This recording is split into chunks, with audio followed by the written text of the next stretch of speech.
मातृशक्ति को नमन। Channel 24+ news के खास विशेष मनमोहक और हमें अच्छे अच्छे गुण देने वाला, अच्छे अच्छे टिप्स देने वाला, शिक्षा के संबंधी, रोजगार के संबंधी, जीवन विकास के संबंधी, आध्यात्म के संबंधी, शिक्षा के संबंधी, योग के संबंधी, हमारी भारतीय संस्कृति के जो मूल्य गिर गए हैं उसको किस तरीके से हम उठा सकते हैं, उसके लिए पुनरुत्थान कार्यक्रम बना है। तो पुनरुत्थान कार्यक्रम हम प्रतिदिन नए नए विषयों के साथ प्रवेश होते हैं। हर विषय को हम होलिस्टिक बनाते हैं, शोधपरक बनाते हैं, सांगोपांग बनाते हैं, ताकि वो हर वर्ग के व्यक्ति के लिए उपयोगी हो सके।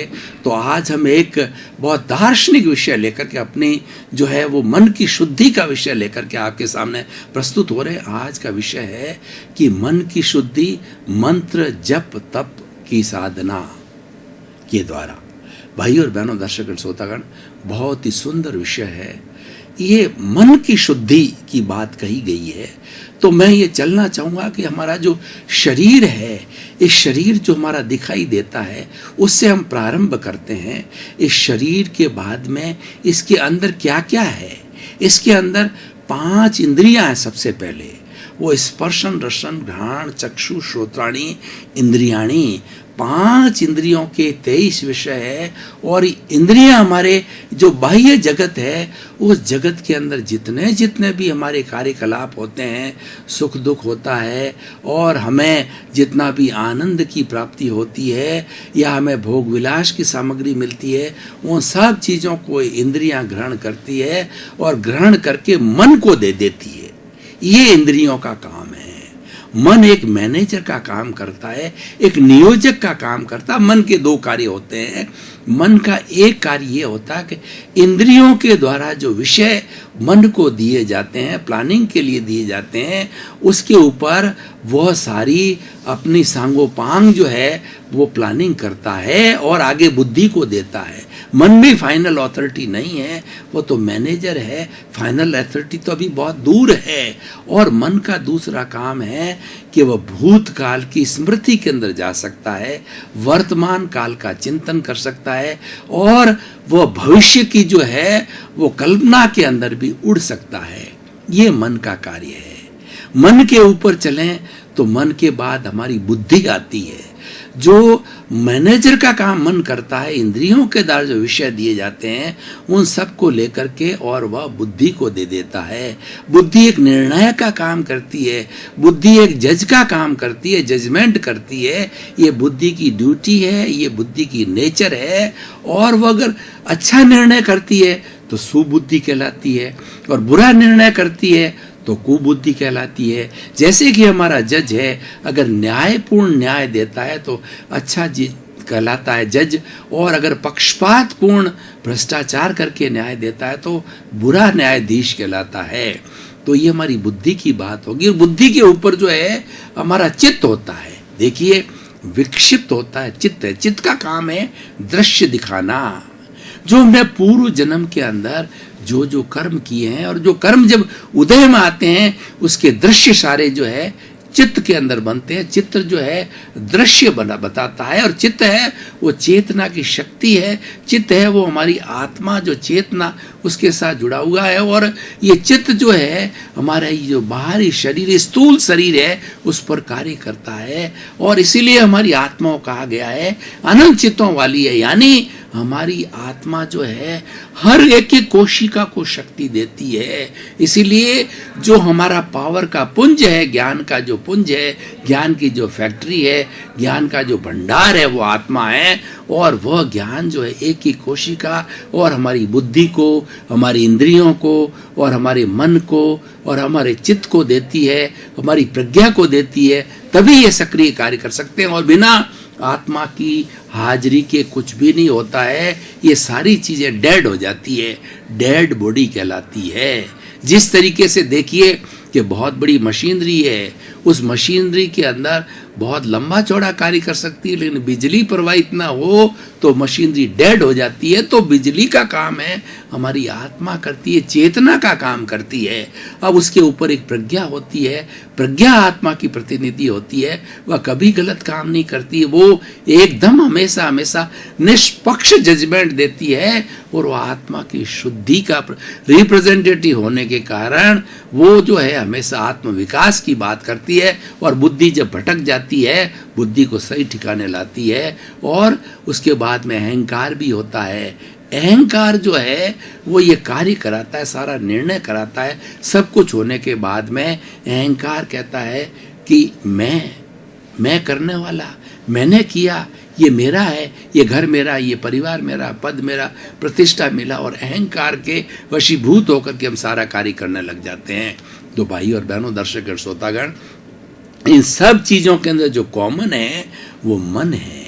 इसलिए मन की शुद्धि की बात कही जाती है। और लोग प्रश्न हमेशा पूछते हैं कि हम जो है जब कभी भी ध्यान करने बैठते हैं, कभी भी ब्रह्म की, भगवान की भक्ति करने बैठते हैं, तो हमारा जो मन है वह बहुत भटकता है। और यूं काम करते नहीं भटकता है, लेकिन जो ही ध्यान की मुद्रा में ईश्वर भक्ति के समय वो कहीं का कहीं चले जाता है और हमें चंचल बना देता है विचारों को। मन के लिए भी कहा भी गया है, मन लोभी मन लालची और मन चंचल मन चोर, मन के मते न चालिए पलक पलक मन और। अब सवाल ये है कि मन की हम शुद्धि कैसे करें। मन की शुद्धि करने के लिए आज के एपिसोड के अंदर जो हमने लिया है, मंत्र, जप और तप, इनकी साधना के द्वारा मन की शुद्धि होती है। मन शुद्ध होगा तो चित्त शुद्ध होगा, चित्त शुद्ध होगा अहंकार शुद्ध होगा, अहंकार शुद्ध होगा हमारी आत्मा शुद्ध होगी। ये अहंकार क्या है? ये अहंकार में राग और द्वेष है। मन की शुद्धि करने से हमारा राग द्वेष शांत हो जाएगा। प्रियता और अप्रियता के जो दो चश्मे पहन रखे हैं, हमारा तीसरा नेत्र खोल देता है मंत्र, जप और तप। हम जो थर्ड आई जब खुल जाती है वो समता की आई है, वो इक्विलिब्रियम की आई है। और वो आई जो है हमारी, हमें एकदम समभाव में रहती है। यानी हम प्रियता से भी हट जाते हैं, अप्रियता से भी हट जाते हैं, और समभाव में यानी दोनों को एक जैसा समझते हैं। लाभ हानि, सर्दी गर्मी, कष्ट और जो है आराम और प्रतिष्ठा और तिरस्कार, सब को हम एक जैसा समझने लग जाते हैं। और जो एक जैसा समझने लग जाता है वो व्यक्ति स्थित प्रज्ञ कहा जाता है, प्रज्ञा चक्षु कहा जाता है। तो उसके साधन बताए गए हैं, मंत्र, जप और तप। देखिए, हर धर्म के अपने अपने मंत्र होते हैं। ओम नमः शिवाय, वो ये शिव को मानने वालों का बहुत बड़ा मंत्र होता है। ओम नमो भगवते वासुदेवाय, ये भगवान कृष्ण को मानने वालों का बहुत बड़ा मंत्र है। नमो नवकार मंत्र है, जैन लोगों का मंत्र है। इस तरीके से हर धर्म का अपना अपना मंत्र है। उस मंत्र की चांटिंग करने से, उस मंत्र का बार बार जाप करने से, ये माला क्यों बनी है? ये माला जो है उन मंत्रों का जाप करने के लिए माला बनी है कि एक माला का मन का चालू हुआ ओम नमः शिवाय, ओम नमः शिवाय, दूसरा तीसरा मल का ओम नमो शिवाय, ओम नमो भगवते वासुदेवाय, ओम नमो भगवते वासुदेवाय, नमो रियंताणं, नमो सिद्धाणं। इस तरीके से मन के चलते रहते हैं। ये गिनती के लिए मन के 108 होते हैं, क्योंकि प्रभु के, ईश्वर के गुण 108 है। उन गुणों को हम जो है मंत्र के द्वारा याद करते हैं। मंत्र से हमारी एकाग्रता होती है और मन जो चंचल होता है, जो भटकता होता है, वो उस मन के अंदर स्थिर, मन है उस मंत्र के अंदर स्थिर हो जाता है। इसीलिए मंत्र की साधना को बहुत बड़ा स्थान दिया गया है। एकाग्रता लाने के लिए, चंचल मन को अंकुश करने के लिए ये महावत का कार्य करता है। महावत क्या करता है? मदोन्मस्त हाथी हो जाता है तो उसके ऊपर अंकुश लगाता है। अंकुश लगाने से मदोन्मस्त हाथी नियंत्रण में रहता है। तो मन को नियंत्रण में करने के लिए मंत्र की साधना होती है। अब जप की साधना, जप और मंत्र, मंत्र तो एक तरह का उच्चारण करने का होता है, और जप है दो तरीके से किया जाता है। एक तो हम बोल करके करते हैं, जैसे मैंने बोला ओम नमः शिवाय, और एक हम भीतर ही भीतर बिना बोले मानसिक स्तर पर ओम नमः, वाइब्रेशंस देखते हैं, ओम नमः शिवाय, ओम नमः शिवाय, ओम नमो भगवते वासुदेवाय। ये वाइब्रेशन जारी है, वाइब्रेशन जारी है, यानी मानसिक रूप से जो है हम उनका मंत्र का जाप करते हैं, बिना बोले हुए जाप करते हैं, वह जप कहलाता है। जप भी अच्छा है, जप से हमारी जो लेशाएं हैं वो शुद्ध होती है। जप के अंदर वाइब्रेशंस होते हैं, और सारा जगत जो है ये वाइब्रेशंस का बना हुआ है। जो जिन्होंने विज्ञान को पढ़ा है, साइनोसोडल वेव्स होती है, ये वेव्स चलती रहती है, और इसकी फ्रीक्वेंसी होती है, इसकी वेव लेंथ होती है। उसी तरह से मंत्र की फ्रीक्वेंसी होती है, जप की फ्रीक्वेंसी होती है, और वह चलती रहती है। तो हम जप के द्वारा जो है वो अपने आप को जो है, दोनों सब अपने आप को नियंत्रण करने के, एकाग्र करने के, एक पॉइंट पे अपने आप को स्थिर करने के लिए होते हैं। इसलिए मंत्र की साधना और जप की साधना आत्मशुद्धि की साधना है, मन शुद्धि की साधना है। मन शुद्ध होता है तो आत्मा ऑटोमेटिकली शुद्ध हो जाती है। मन को अमन करने की साधना होती है, वो मंत्र की साधना है, जप की साधना है। और अमन होने का अर्थ ये होता है हम अपने प्रभु के स्वरूप में चले जाते हैं, क्योंकि हमारा जो स्वरूप है शुद्ध आत्मा का स्वरूप है। शुद्ध आत्मा के शरीर नहीं होता है, ये शरीर तो हमारे पूर्व जन्म के कर्मों के भुगतान के लिए मिला है, और भुगतान का एक माध्यम है मन वचन काया, और ये सारा माध्यम होता है हमारे विचारों के द्वारा होता है, और विचार वो मन है। इसीलिए कहा जाता है मन को बाईपास करो। मन को बाईपास करने के लिए मंत्र की साधना है, जप की साधना है, और तप की साधना है। उसके साथ जुड़ो मत जो ही, क्योंकि विचार 24 आवर्स पूरे जिंदगी भर चलते हैं। हम रात में भी सोते हैं तो भी हमारे विचार आते रहते हैं। सपने क्या है, ये विचार ही तो है। ये विचार आते हैं, विचारों के साथ जुड़ो मत जब आप विचारों से अलग रहो, क्योंकि हमारी जो प्रॉपर्टी है, हमारा जो लक्षण है, वो ज्ञाता दृष्टा तटस्थ भाव है, जानना और देखना। जो हमारा विचार है, हमारा जो मन है, वो दृश्य है, और मैं तो दृष्टा हूँ, मैं तो उस मन को देखने वाला हूँ, उस विचार को देखने वाला हूँ। मन जड़ है, विचार जड़ है, उन जो जड़ वस्तु को खाली देखने वाला हूँ, जानने वाला हूँ कि ये विचार चल रहा है। उसके साथ जुड़ो मत। जुड़ने से क्या होता है, राग और द्वेष जुड़ता है, वो चंचलता पैदा करते हैं। प्रश्न जो लोग करते हैं कि हम चंचल हो जाते हैं, तो चंचलता ये राग द्वेष पैदा करता है, प्रियता अप्रियता पैदा करती है, और ये प्रियता अप्रियता विचारों के साथ जुड़ने से होती है। आप ज्ञाता दृष्टा भाव में रहोगे, आप जानने वाले देखने वाले अलग रहोगे। विचार अलग है, मैं अलग हूँ, शरीर अलग है, मैं अलग हूँ। ये शरीर तो फिल्म है, ये विचार तो फिल्म है, मैं तो फिल्म देखने वाला हूँ। और उसके साथ नहीं जुड़ेंगे तो हमारे राग द्वेष नहीं होगा, राग द्वेष नहीं होगा तो मन कभी भी चंचल नहीं हो सकता है। तो ये मंत्र की साधना, और उसके साथ साथ में जप की साधना की बात बताई। अब तप की साधना, तप क्या है, एक शुद्धिकरण है, एक रासायनिक क्रिया है। तप के द्वारा, जैसा हमारे जप के द्वारा वाइब्रेशन शुद्ध होती है, उसी तरह से तप के द्वारा हमारी लेशाएं शुद्ध होती है। लेशाएं 6 तरह की होती है। उन लेशाओं के माध्यम से भाव बनते हैं, भाव से विचार बनते हैं, जिसको मन कहते हैं, और विचार से हमारा आचार होता है, आचार से हमारा व्यवहार होता है, व्यवहार से हमारा व्यक्तित्व होता है, और जैसा व्यक्तित्व होता है जैसा व्यक्ति बन जाता है। तो ये पूरा एक सर्किट है। तो हमारा तप के माध्यम से जो हमारी 6 लेशियाएं हैं, 6 कलर्ड लेशियाएं हैं, 3 प्रशस्त लेशियाएं हैं जो भाव बनाती है, जो कि अशुभ भाव बनाती है, नेगेटिव थॉट्स बनाती है, वो अप्रशस्त लेशियाएं हैं। वो कौन कौन सी है, कृष्ण लेशिया, नील लेशिया और कापोत लेशिया। और ये भीतर से आता है, ये गंगोत्री से आता है। देखिए ये जो हमारी गंगा है, ये कहाँ से आई है, ये सब शिव जी की जटा में से निकली है।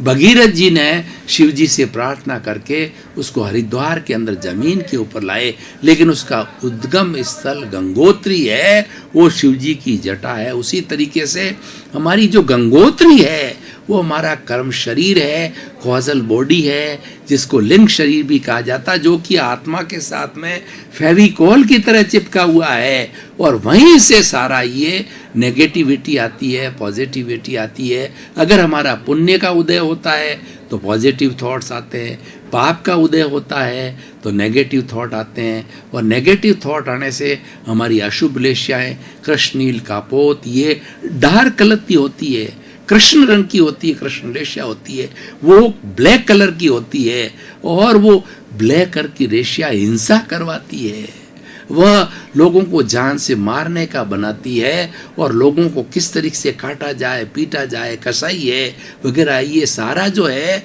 उस हिंसा के भाव में रहते हैं, वो कृष्ण लेशिया होती है। दूसरी नीली लेशिया होती है, जिसको हम नील लेशिया कहते हैं। ये नील लेशिया उससे थोड़ी सी बेटर होती है, पृष्ठी नीले, डार्क नीले कलर की होती है। इसके अंदर धोखा धड़ी, अच्छा झूठा, माप तोल, चिटिंग, बदमाशी की भावना होती है।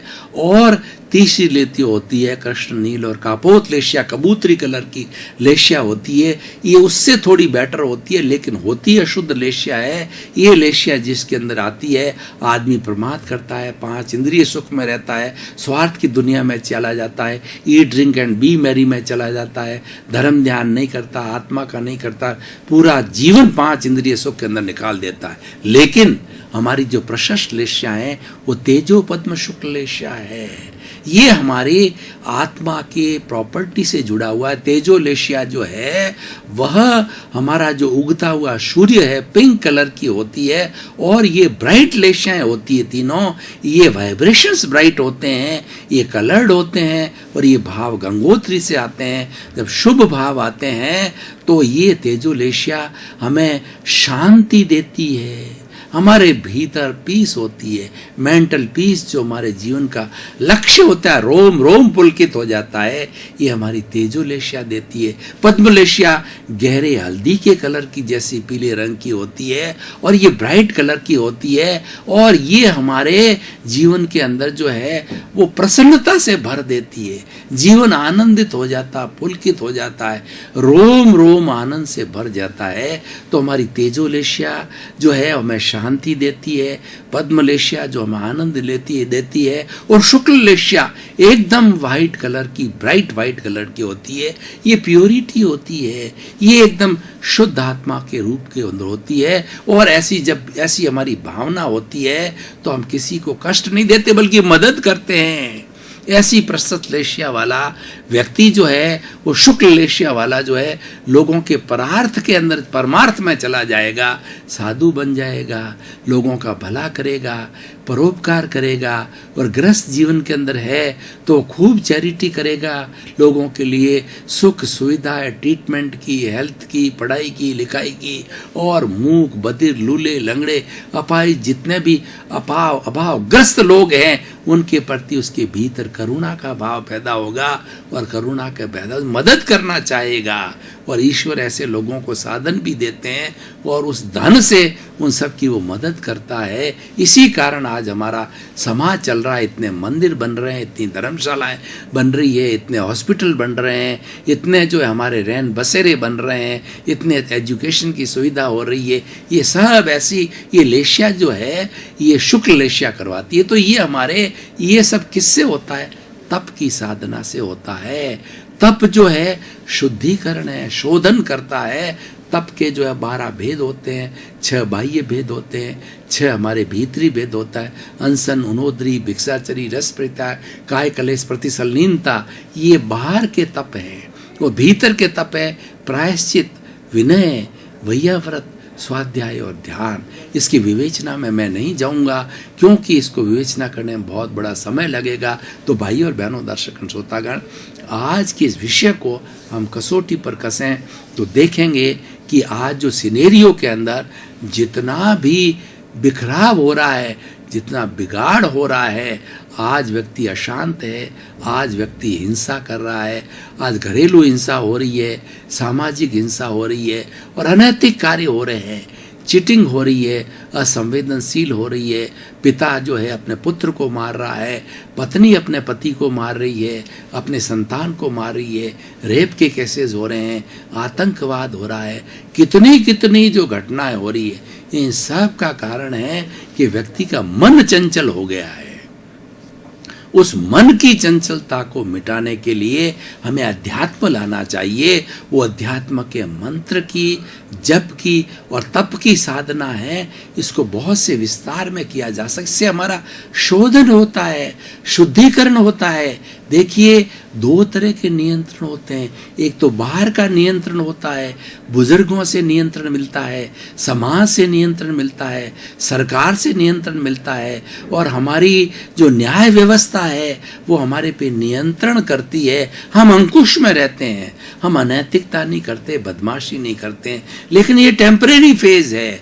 लेकिन अगर परमानेंट जो हमें नियंत्रण करना है वो शोधन है। शोधन की प्रक्रिया भीतर होती है। भीतर शोधन करने से एक डाकू संत बन जाता है, एक व्यक्ति जो है संन्यास अवस्था को आ जाता है। इसीलिए कहा गया जिसका भीतर बदल गया उसका सब कुछ बदल गया। भीतर, क्योंकि भीतर हमारे जो शुद्ध आत्मा परमात्मा विराजमान है और वो परमात्मा 84 लाख जितने भी जीवित प्राणी हैं उस सब में एक सा ही परमात्मा है। उसके अंदर कोई भेद नहीं है। चींटी, बिल्ली, कौआ, पेड़ पौधा, मनुष्य, 33 करोड़ देवी देवता, ईसा मसीह और जो है भगवान राम, कृष्ण, महावीर, 24 तीर्थंकर, कुरान के जो है अल्लाह, किसी को देख लीजिए वो सारे एक से हैं, क्योंकि वो शुद्ध रूप के अंदर है। और जो ये भेद दुनिया में दिखाई दे रहे हैं, हर एक के अलग अलग शरीर है, वो अपने कर्मों के अर्जन के कारण है, कर्मों को भुगतान के कारण इसे परिवर्तन दिखाई दे रहा है। इसलिए भाई और बहनों, दर्शकगण, श्रोतागण, हमें गंगोत्री में जाना चाहिए, हमें भीतर जाना चाहिए, हमें परमात्मा के जगत में जाना चाहिए। दर्शकगण, श्रोतागण, भाई और बहनों, आपका बहुत बहुत धन्यवाद। पुनरुत्थान कार्यक्रम टॉक ऑफ द टाउन बना हुआ है और आज हमारे शहर के अंदर उसकी बहुत चर्चा है कि अच्छे अच्छे विषय दिखाए जा रहे हैं, उसमें लोगों का हृदय परिवर्तन हो रहा है, लोगों में बदलाव आ रहा है और हमारा उद्देश्य भी यही है, सर्वे भवन्तु सुखिनः सर्वे भवन्तु निरामया। इस विश्व के जो 7 अरब की जनसंख्या है उनको सुख मिले, शांति मिले, आनंद मिले, प्रेम मिले और मोक्ष मिले और वो सिद्ध बुद्ध होकर के अक्षय सुख को प्राप्त करें। इसी क्रम के अंदर आपका जीवन आनंदमय हो, मंगलमय हो, सुखमय हो। आप शतायु होकर के परोपकार करें, जनता की सेवा करें। आपके प्रति मंगल भावना।